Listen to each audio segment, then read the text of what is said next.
Hello and welcome to Your Coaching Journey, a podcast for doctors about coaching. Whether you're a coaching doctor, a doctor who is learning to coach, or a doctor who'd like to build coaching into your professional life, then this is the podcast for you. Hi, I'm Helen Leathers, and with me today is not my co-host on the podcast, but the lovely Dr Rosie Khan, who has come along to join me for a little bit of an interview that we regularly interview our coaching doctors, and it's so lovely to hear what they're up to and catch up with them on their coaching journey. So good morning, Rosie. Morning, Helen. It's lovely to be here. It's so exciting to see you again. We were just discussing before we hit record that it's been a year since you finished your course with us. So I cannot believe it. I think it's almost, just over a year. I remember I actually missed the last one because I took the kids to Lapland, and it was around the 9th of December. Oh, what a lovely memory, though, and experience with the kids. Oh, it was just UK Lapland, but it was still great. It was fun. Okay. Not Lapland, the end. I see. Okay, I'm going to do a quick introduction so our listeners know a little bit more about you, and then I'm going to see some questions. So, Dr Rosie Khan is a GP, a lifestyle, perimenopause and wellness expert, and she helps high-achieving women overcome symptoms such as anxiety, brain fog and weight gain. She uses a unique combination of lifestyle medicine, clinical hypnosis and coaching, and supports women in taking charge of their physical and emotional health to thrive during their mid-years. That sounds amazing. Thank you. I like to think fit. Yeah, it's been a real journey. I'm absolutely loving it. And I can't believe it all started with my my coaching diploma with you guys a year ago. Yes, I was going to ask you whether you did your clinical hypnosis first. I couldn't remember. Yeah, actually I had. I got my medical diploma in clinical hypnosis in 2014. So quite some time ago. I've always been super interested in looking at medical ailments from different angles, not just a traditional medical model. And so that's what led me into hypnosis all those years ago. I'd like to find out what's been happening with you for the last few months. So I'd love to know, following the course, you'd obviously already embarked on a bit of a journey in terms of not just being a GP. So how have you gone into sort of the business world, if you like, since our course? Yeah, so the plan was in 2014 to set up my own hypnosis practice then, but as for you, life gets in the way, right? So I put all of that to one side, and I was just really working in general practice, but getting much more disillusioned with it. And after the birth of my second child, I was like, I don't think I can go back to this full time. There's no way. If I was doing 4 days a week in general practice, that would mean that I wasn't seeing my kids in the evening for four evenings a week. And that wasn't something that I was willing to sort of sacrifice for me personally. So I thought about what else I could do and the things that I'd loved about general practice that were now lacking. And that was really that. You must hear this all the time from GPs that you've interviewed, but it's that real in-person connection. Like 15 years ago, I could spend a bit more time with my patients, get to know them. And then over time, that's eroded. And 15 years ago, if I needed to have a conversation, I needed to bring them back in the next week to carry on that conversation. It was okay. They could get an appointment. But now it's not the case. So I was feeling more and more disillusioned. I was seeing a lot of women, especially, come to see me about stress, although they would not say they were stressed. They would come in asking for some time off work or wanting to talk about their deteriorating relationships, or they weren't sleeping, or they were irritable. They wanted to talk about that.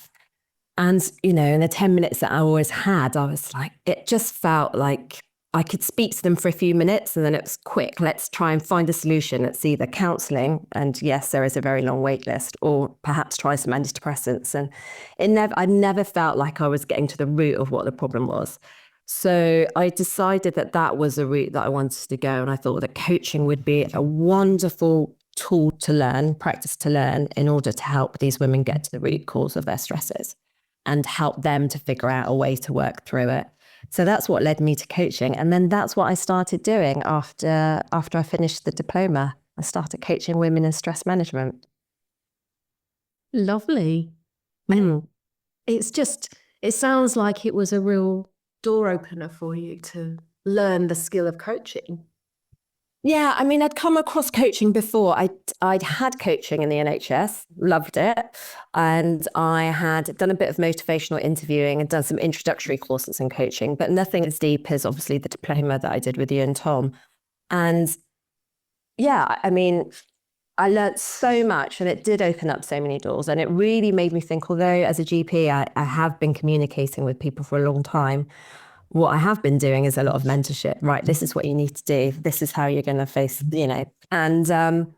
and it was really quite difficult at first to ask those open-ended questions and to sit in the silence and let them do their own thinking and come up with the answer. It's a real skill to learn. And that has been the mainstay of what I do, basically listening, reflecting back and asking them how they're going to manage what they're going. And it sounds so simple, but it's so transformative. Just the act of being deeply listened to for an hour a week without being interrupted, free to say whatever you want. It's incredibly therapeutic. And obviously it's not something we can do in general practice. Yes. And my client base is all women. And I have a phrase that I use in a very non-medical sense, which is being heard is healing. And I think that is absolutely the case for anyone.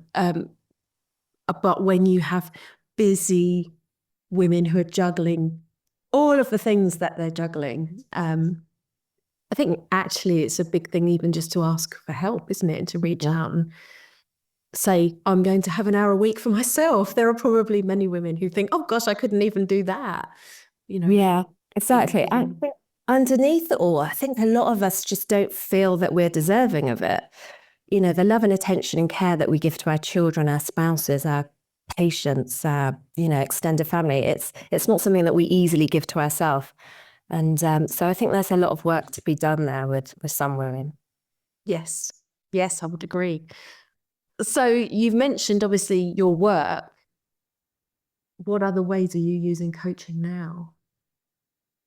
Well, so aside from in my business, I actually now pivoted a little bit to work with perimenopausal women, because what I was finding in my stress management days, soul stress management days, I was wanting to advise them about lifestyle interventions they could make to manage their stress.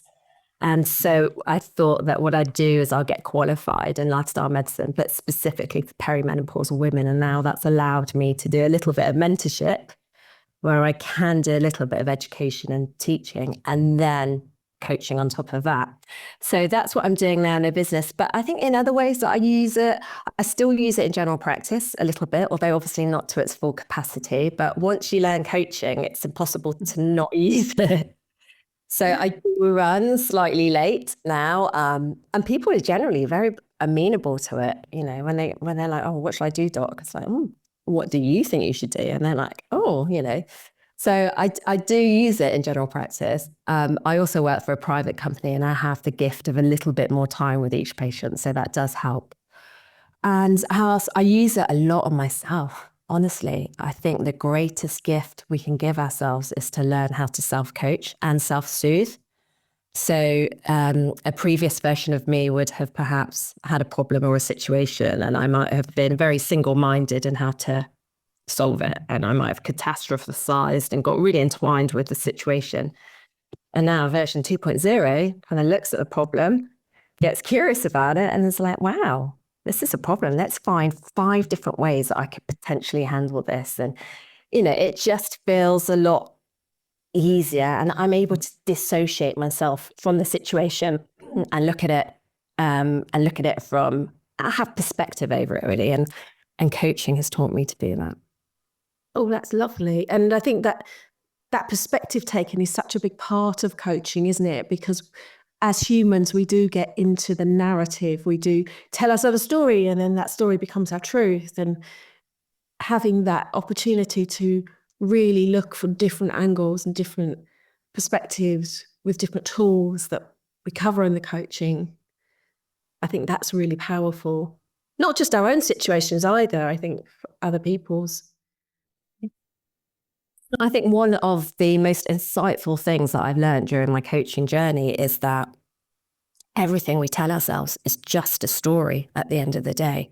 It's just a story. You can choose what story you want to believe and want to take in, or what story you want to push to one side and not necessarily make it part of your life. And that was a real eye-opener, because up until that point, I thought that all the thoughts that I was having were just truth. And that's absolutely not the case. Thoughts are just thoughts, and you can choose which ones you want to believe. So that felt very empowering. Yeah, certainly. That's something that I've come to learn. I often say that it's a coaching course, but is it really? Is it a personal development course? Absolutely. Yeah. Yeah. There's way much personal development that I learned during those 6 months. So from the coaching and from having practiced it since we've completed, what would you say is your favorite coaching tool? Well, I mean, it changes a lot. I think one tool that I've used quite recently, which has been really impactful, is the strengths in coaching, asking people to identify what their strengths are. And I think I've had a few medic clients, and I think medics are really rubbish at identifying their strengths. We just don't take them in. We're very drawn towards that negativity bias of things that we've done not quite right in the past, or things didn't go as planned. We tend to remember those and take those in. And very rarely do we remember all the good things that we've done and the strengths and the difficult situations we've faced and come through. So when I ask that question, and when we explore what strengths are, you can see kind of little light bulb moments of people remembering actually times that they were resilient and came through a situation. And then when they are able to identify their strengths, then asking, well, how could you use some of those strengths in this current situation? I think it's really beautiful. Again, it comes back to also raising self-esteem, self-worth, which is a lot of the work I do, actually, is boosting people's confidence.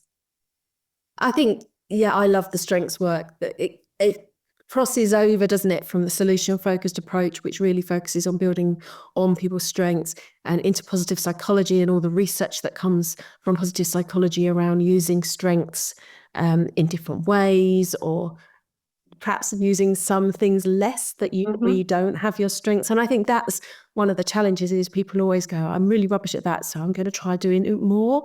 And I think that's always baffled me. Like, if you're really rubbish at something, why would you want to do more of it if you don't enjoy it, and if it doesn't fill you with excitement and energy? I know there are always things we have to do that we don't like, but why volunteer for that? That's my opinion, when perhaps you can get someone else to help you out on that. Yeah, exactly. It reminds me of when they say with children, if your child's not very good, if they're excellent at English and not very good at maths, okay, get them up to a level of maths that they need, but then get them an English tutor, right? To really nurture that strength and work with them. Yeah, interesting. So that's your favorite tool. What we ask all our coaching doctors this: what would be your current favorite question as a coach? I mean, it's an oldie, but it's a goodie. It's got to be the classic, the magic wand question. Wonderful.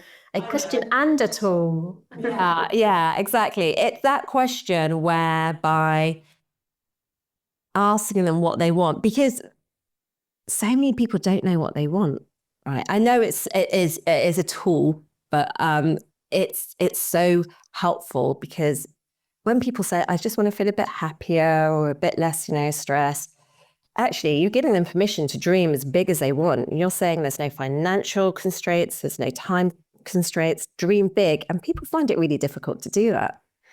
And I think it's really hard if you don't have a vision, a real tangible vision of what you want for your life, or what you want for your outcome to be after the end of, say, 12 sessions of working with me. Then it's very difficult to take action that leads you towards that vision. You just end up saying yes to everything, and it's scattergun approach. But for me, I found that when I had a vision in mind, I was able to say yes to the things that were going to get me closer to that goal, that desired outcome, and no to the things that perhaps weren't, or were going to take me away from my vision, or perhaps weren't a learning opportunity. So I think it's really powerful to start with the end in mind and go from there. Mm. And when you're aligned with that vision, that, like you say, that helps with boundaries as well, doesn't it? So they do sit really nicely together. I love that. I love the magic wand question. So Yeah. thank you for sharing. Oh, you're welcome. So we've heard a lot about you and your work and the studies that you've done, having learned the hypnosis as well as the coaching, transitioned into slightly different working into space with perimenopausal women. What does Rosie do when she's not working? I really dread this question. I really dread the question about hobbies, because I'm at that stage of life where I've got 2 young kids. I have, obviously I'm still doing general practice and running my business, so I don't feel I have much free time. At the moment, I'm kind of happy with that. A lot of my spare time is spent with the children. That's one of the reasons why I've cut back on general practice and gone into running my own business.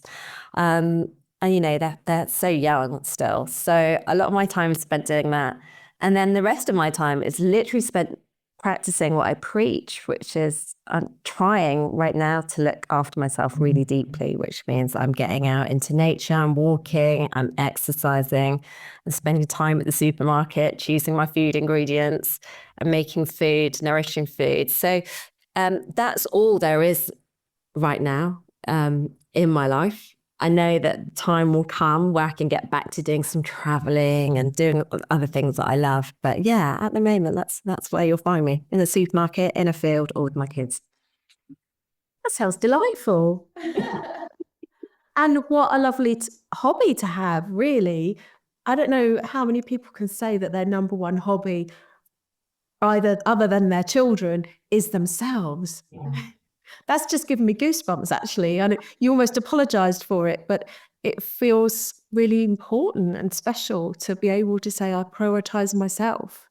Yeah. And it might not be from doing an activity, but if the activity is being you and nurturing and, resourcing yourself so that you can have that time for your kids and your work, I think that's wonderful.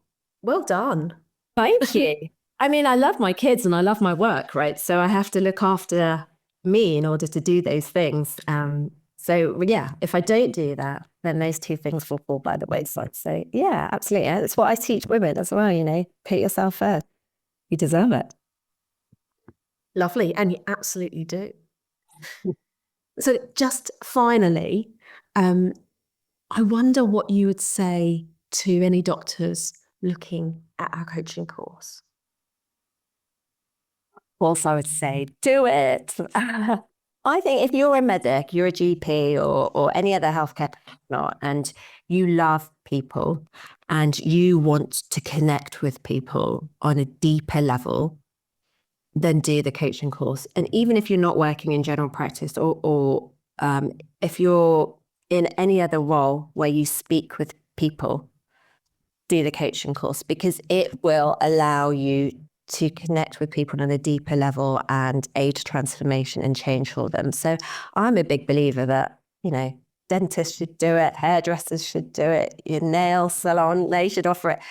And I think it will just help in general conversation as well. If you want to have deep conversations with other people in your life, your friends, your family, although I know they say don't coach your friends and family, but I found that I've been able to have deeper conversations with my husband. I've kind of coached him covertly.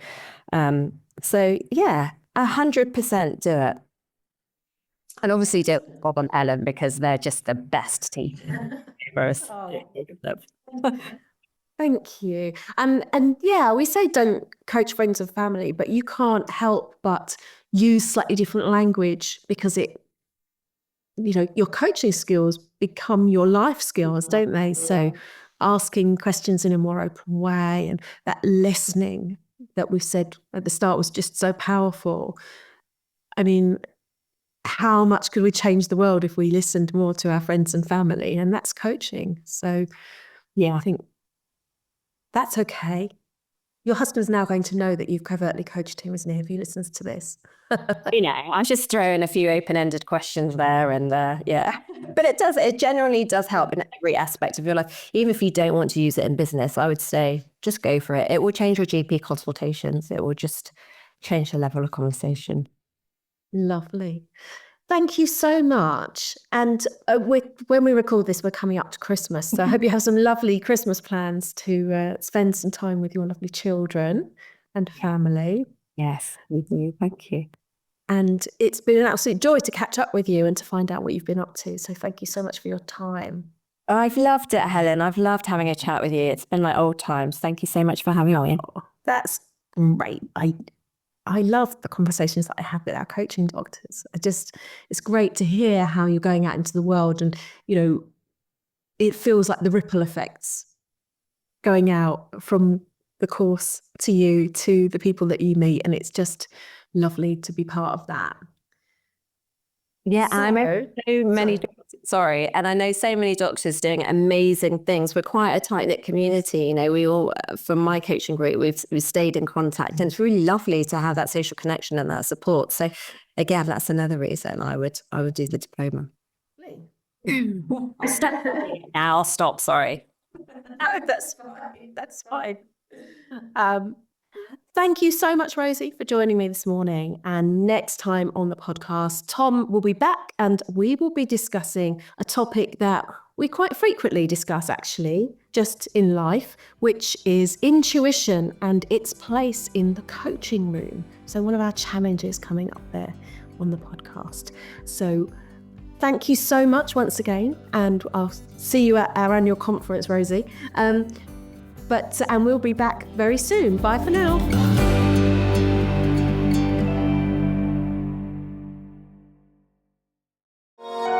This has been a Monkey Pants Productions podcast.